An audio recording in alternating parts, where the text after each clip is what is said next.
কত কথা বলে নুনু, সোনা বাবা। ওই ঠোঁট কাঁপাচ্ছে। পুরো একদম পাটা বের করে দিয়েছে, এই যে পা পুরো খুলে বের করে দিয়েছে। এমনকি যে মানে এতে একটা মোটা কাপড় দেওয়া থাকে, মানে আমাকে দেখে কেউ জাজ করো না, কারণ ছোট বাচ্চা তো আমি নিজের খেয়াল একদম রাখতে পারি না। Hey guys, welcome back to my channel. আশা করি তোমরা সবাই খুব ভালো আছো। আমিও বেশ ভালো আছি, আজকে অনেকটা বেশিই ভালো আছি। তো সেটাই তোমাদের সঙ্গে আজকে শেয়ার করব। আমার বাবু এখনও 2 মাস হয়নি, এখনও 2 দিন বাকি আছে। এর মধ্যেই দেখো ওর ঘাড় অনেকটাই শক্ত হয়ে গেছে। ভগবানের অশেষ কৃপায় আমি সারাক্ষণ ঠাকুরকেই এটা ডাকি যে ওর সবটা যেন অ্যাক্টিভিটিসগুলো খুব তাড়াতাড়ি হয় আর খুব ভালোভাবেই হয়। তো দেখো ওর কী সুন্দর ঘাড় উঁচু করে মানে আছে। এটা কয়েকদিন হচ্ছে, তো আমি ওই জন্য ভাবলাম তোমাদের সঙ্গে আজকে শেয়ার করি। তোমাদের তো দেখা দরকার না, ওর কী সুন্দর দেখাচ্ছে দেখো। ও একদম ঘাড়টা উঁচু করে আছে আর কত কথা বলছে আমার সঙ্গে। তো তোমরা পুরো ব্লগটা দেখো, তোমাদের দারুণ লাগবে।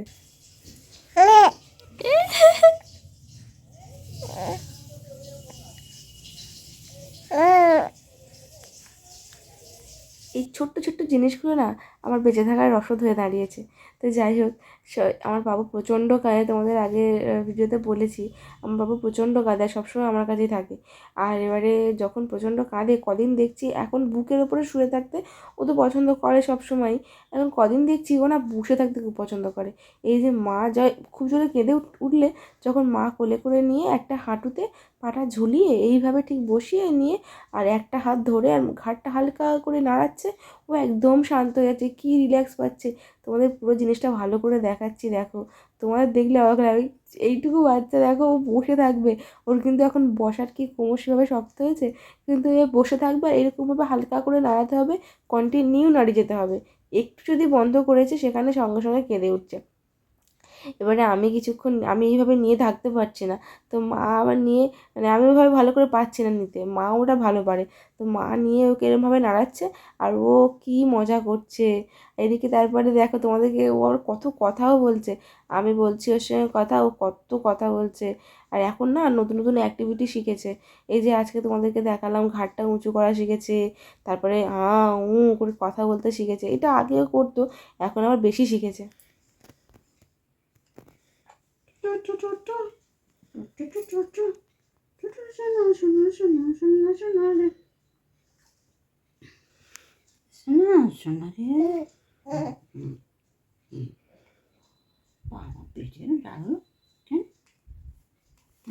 আবু একটু বন্ধ হলেই হয়, ব্যাস সঙ্গে সঙ্গে শুরু হয়ে যাবে। হ্যাঁ কি একটুখানি দোল দেওয়া বন্ধ হলেই সঙ্গে সঙ্গে শুরু। ও বাবা, ও বাবা, এ কি রে? ও ঠোঁট কামাচ্ছে। কত কথা বলে নুনু, কত কথা বলে নুনু, সোনা বাবা। ওই ঠোঁট কামাচ্ছে। সোনা বাবা, সোনা বাবা। শিবাংশাও তুমি? পেটে কি বলে? পটি হবে না? পটি করবে না আজকে? পটি করবে কখন? বাড়িতে ছোট বাচ্চা থাকলে না এত খেলনা এত গিফট আসে, বলতে গেলে প্রতিনিয়তই আসে। তো ও যবে থেকে হয়েছে মনে হয় প্রত্যেক দিনই কেউ না কেউ আসছে, কেউ না কেউ গিফট করছে। তো সবাই তো এখন যেহেতু ছোটো আর শীতকাল, তো কেউ কম্বল, তারপরে ওই যে কাগজগুলো হয়, কাগজ, জামা, সোয়েটার, এরকম মানে সব জিনিস তো নিয়েই আসছে। সেগুলো আর আমি নতুন করে কী দেখাবো, দেখানো হয় না, আর ওকে পরিয়ে দেওয়া হয় আর দেখানো হয় না। তো আজকে ভাবলাম এই জিনিসটা তোমাদেরকে দেখাই। তো ওর হওয়ার পর থেকে 2-3টে খেলনা অলরেডি হয়ে গেছে, 4টে খেলনা হয়ে গেছে। মা একটা ঝুমঝুমি কিনে দিয়েছে, ওপরে ফ্ল্যাটে একটা দাদারা একটা খেলনা দিয়ে গেছে, মানে আমার মায়ের বাড়ি ফ্ল্যাটে। আর আরেকটা দাদারা এই যে সব টয়টা আজকে ওরা এসছে। সন্ধ্যাবেলা দেখি হঠাৎ কলিং বেল টিপলো, তারপর আমি গেছি বাইরে, দেখছি এই খেলনাটা নিয়ে এসে তোমার পুচকুর জন্য নিয়ে এলাম। আমার এত পছন্দ হয়েছে, ওর কত পছন্দ আমি জানি না, আমার তো প্রচুর পছন্দ হয়েছে। আর এইটা ওর কিন্তু আগে আমার মামার ছেলে এটা ওকে দিয়েছে। এই সফট টয়টাও কী সুন্দর দেখতে, দেখো দারুণ দেখতে। তো আমার বাচ্চা তো এখনও খেলার বয়স হয়নি, এর মধ্যে প্রচুর খেলনা হয়ে গেছে। আর এখন তো চেনেই না ভালো করে, মানে কিছু বুঝতেও পারে না, তাও ওর কত খেলনা হয়ে গেছে, মনে হচ্ছে আমিই খেলে নিই। আমার ছোটোবেলাটা যেন আমি ফিরে পাচ্ছি বাচ্চার মধ্যে দিয়ে, খুব ভালো লেগেছে। আর এত সুন্দর এই খেলনাটা, মানে এই কুকুরটা আর কি সফটওয়্যারটা, তোমাদের সঙ্গে শেয়ার না করে আমি থাকতে পারলাম না। তো এখনও পর্যন্ত প্রচুর গিফট, সব গিফটই খুব সুন্দর। যারা যারা দিয়েছে তাদের এই ভিডিওর মধ্যে আমি বলতে চাই অসংখ্য ধন্যবাদ এত সুন্দর সুন্দর ওকে খেলনা গিফট দেওয়ার জন্য। হ্যাঁ রে ননু, বালিশে শুসনি কেন? এই আমার বাবুর বালিশে দেখে অনেকে মনে করবে যে এই বালিশটা এরকম কেন, মাঝখানে এরকম মানে চাপা কেন। এটা আমি তোমাদেরকে দেখাচ্ছি। এটা কিন্তু আমার একটা শাড়ি দিয়ে এর বালিশের কভার করা। এরকম বালিশের কভার তো আর যেখানে সেখানে পাওয়া যাবে না, এত ছোটো বালিশের। তো এই জন্য কভারটা এরকমভাবেই করা, বাবা করে দিয়েছিল। আর এই বালিশটাও বাবাই তৈরি করে দিয়েছিল। আমি একবার বালিশটা তোমাদের খুলে দেখানোর চেষ্টা করছি, ওই জন্য বারবার খুলছি। এই যে দেখো বালিশটা, এই বালিশটা না দুদিকের মাঝখানে ও না এরকম মাথা যখনই ঘুমায় ঘাড় পাশে, মানে বাম পাশ পিঠে বা ডান পাশ পিঠে ঘাড়টা বেঁকে যেত। তো সবসময় ওরকমই থাকে। এখন তো অনেকটা ঘাড় শক্ত হয়েছে, অনেকটা সোজা হয়ে থাকে। এই যে একদম ছোটোবেলায় ও তখন এরকমভাবে শুতো।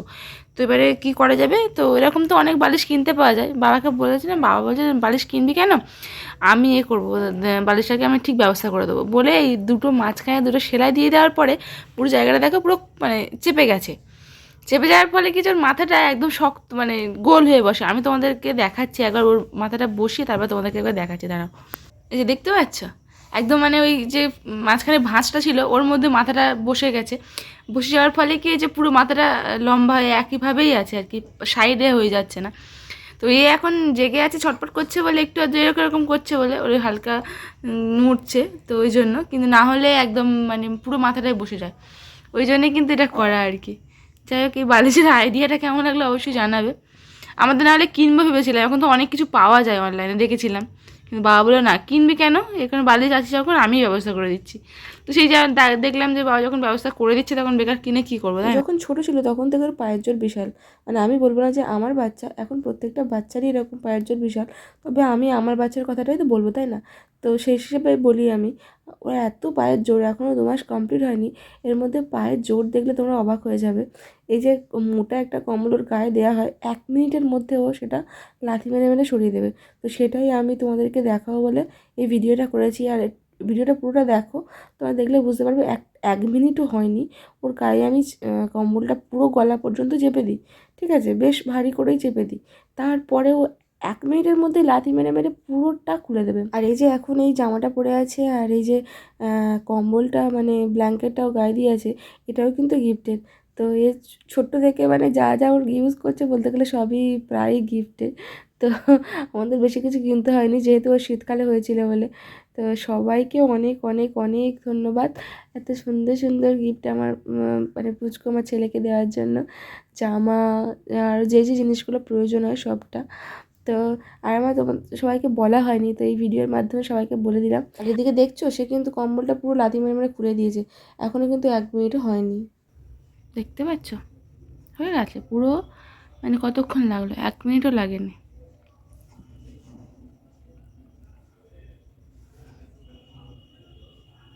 পুরো শেষ, পুরো খুলে দিয়েছে, একদম খুলে দিয়েছে। এইটুকু বাকি ছিল, এই যে পুরো খুলে দিল। আর তোমরা অনেকেই জানো যে আমি ওকে ল্যাঙ্গট বা কাপড় এসব পরিয়েই রাখি বেশিরভাগ। ডাইপারটা আমি রাতটুকুই পরাই, তো ওই জন্যই কিন্তু ওটা পরে আছে। কারণ আমি চেষ্টা করি আর কি যতটা সম্ভব না ডাইপারটা পরানো। তো সেই জন্য দেখো পুরো একদম পাটা বের করে দিয়েছে, এই যে পা পুরো খুলে বের করে দিয়েছে। এমনকি যে মানে এতে একটা মোটা কাপড় দেওয়া থাকে, ধুতি 4-6 পাট করে প্রায় দেওয়া থাকে, যাতে ও ঠান্ডাটা না আসে, সেটাও পুরো মানে লাথি মেরে মেরে পুরো শেষ করে দিয়েছে, 1 মিনিটের মধ্যে পুরো খুলে দিয়েছে। এবারে বোঝো অবস্থায় এর, এখানে সবসময় এরকম করে আবার দিয়ে দিতে হবে, আবার 1 মিনিটের মধ্যে খুলে দেবে। এতে দেখো দেখো সঙ্গে শুরু করে দিয়েছে, আমি জাস্ট দিয়েছি সঙ্গে সঙ্গে শুরু করে দিয়েছে। পাপা, পাপা, কি করছো তুমি? কি করছো তুমি? কি করছো? এটা কি হচ্ছে কি? ঠান্ডার সময় কেন তুমি এসব মানে ওকে পাতলা নিতে রেখেছো? আমার ঘরে না থাকলে তুমি বুঝতে পারবে না, মানে জানতে পারবে না আর কি। আমি পুরো ঘরটাকে গরম করে রাখি একদম, মানে ভীষণ গরম। রাত্রেবেলা আমাদের লিটারেলি মানে কম্বল টম্বল কিছু গাড়িতে হয় না, খুব গরমই হয়। তো ওই জন্য ঘরটা গরম করে রেখেছি, আর ওকে হালকা পাতলা জিনিস পরিয়ে রাখি, যাতে ওর বেশি ঘামটা না হয়। ঘাম হলে কিন্তু আবার ঘামটা বসে তখন আবার ঠান্ডা লাগতে পারে। তো ওই জন্য ঘামটা বসানোর চেষ্টা না করি। তো এখন তো ও 2 মাস চলছে, প্রায় কমপ্লিট হয়েই গেল। কাল কমপ্লিট হয়ে যাবে, কাল পরশু কমপ্লিট হয়ে যাবে। তো ওই জন্য ওকে ওই এভাবেই রাখি, চেষ্টা করি। আর এখন তো বেশ ঠান্ডা, কিন্তু ঘর প্রচণ্ড গরম। আমাকে দেখলেই বুঝতে পারবে আমি জাস্ট একটাই জামা পরে, আমি সোয়েটার বোয়েটার কিছু পরতে হয় না। বাড়িতে ওর বাবাকে মাঝে মাঝে দেখো যে একটা মানে হাতটা কাটা গেঞ্জি পরেই বসে থাকে, এতটাই গরম আমাদের ঘরটা করে রেখেছি। বৈকালবেলায় রোদ চলে যায়, সঙ্গে সঙ্গে আমি দরজা জানলা সব বন্ধ করে দিই। এবারে আমাদের আলোটা জ্বেলে দিই, মানে টিউব লাইটটা জ্বেলে দিই, তাতে কী হয় ঘরটা গরম হয়ে যায়। আর এখানে একটু ঠান্ডা গরম, মানে ঠান্ডাটা কম, আবার এরকমভাবেই আমি রাখি। আর ওকে একদম মানে আবার মশারিটা সবসময় খাটিয়েও রাখি। আর ওর মাথাটা আমি চেষ্টা করি সবসময় একটু ফাঁকা রাখার, এই কারণে ডাক্তাররা বলে মাথা দিয়ে না বাচ্চারা তাদের যে গরম তাপটা মানে বের করে আর কি, তো মাথা দিয়ে, ওই জন্য আর কি। তো ওই জন্য মাথাটা আমি খোলাই রাখার চেষ্টা করি। যখন দেখি যে প্রচণ্ড ঠান্ডা তখন আমি বুঝতে পারি, কারণ তখন ওর হাত পাটা ঠান্ডা হয়ে যায়। আর সেই সময় আমি কি করি, ওই হাত পায়ে মোজাটা পরিয়ে দিই। মোজা পরিয়ে দিলে তখন আবার ঠিক হয়ে যায়। আর যখন এমনিতে আর বাকি কোনো সমস্যা হয় না, যথেষ্ট ভালো আছে। আর ভগবানের কৃপায় এখনও তো ঠান্ডা ফান্ডা লাগেনি। আর হ্যাঁ, অনেকে না আমাকে মানে আমাকে দেখে কেউ জাজ করো না, কারণ ছোটো বাচ্চা তো আমি নিজের খেয়াল একদম রাখতে পারি না গো। আমি পারি না আর কি নিজের খেয়ালটা রাখতে। তো ওই জন্য আমি এখন একদম অগোছালো হয়ে গেছি। আর আমার এই অগোছালোটার মধ্যেও আমি অনেক ভালো আছি, বাচ্চাটার জন্য খুব হ্যাপি আছি। তবে আমাকে কেউ জাজ করো না যে তুমি ভালো পোশাক আশাক করো না, তুমি চুল টুল বাঁধো না। আমি একদম সময় পাই না, ও খুব ছোট, যতটুকু সময় পাই চেষ্টা করি তোমাদের সঙ্গে একটু সবটা শেয়ার করার। তারপর এটা ব্লগটা আবার এডিট করতে হয়, তো ওই করতে করতে সময়টা কেটে যায়। আমি নিজের জন্য আর খুব বেশি টাইম পাই না। এটা বলবো বলে অনেক ধরে ভাবছিলাম, কিন্তু বলা হয়নি, আজকে তোমাদেরকে বললাম। আর শীতকালে আমি আমার বাচ্চাকে কীভাবে রাখি সেটার একটা ভিডিও আমি বানাবো, যেটা তোমাদের অনেকের খুব উপকারে লাগবে, অনেক খুব কাজে লাগবে। তো সেটা অবশ্যই দেখো, তাহলে অনেক কিছু বুঝতে পারবে। আমি এগুলো সব নিজের এক্সপিরিয়েন্স থেকে যেটুকু বুঝেছি, তো আমার বাচ্চাকে আপাতত আমি সুস্থ রাখতে পেরেছি, সেটাই তোমাদের সঙ্গে শেয়ার করব। তো দেখতে থাকো পরের ভিডিওটা, কারণ সেখানেই আমি তোমাদেরকে বলবো যে আমি ওকে এই শীতকালে কীভাবে রাখছি। আজকের মতো আমি ভিডিওটা এখানেই শেষ করছি, দেখা হচ্ছে অন্য কোনো ভিডিওতে। টাটা। আজকের ব্লগটা কেমন লাগলো অবশ্যই জানাবে।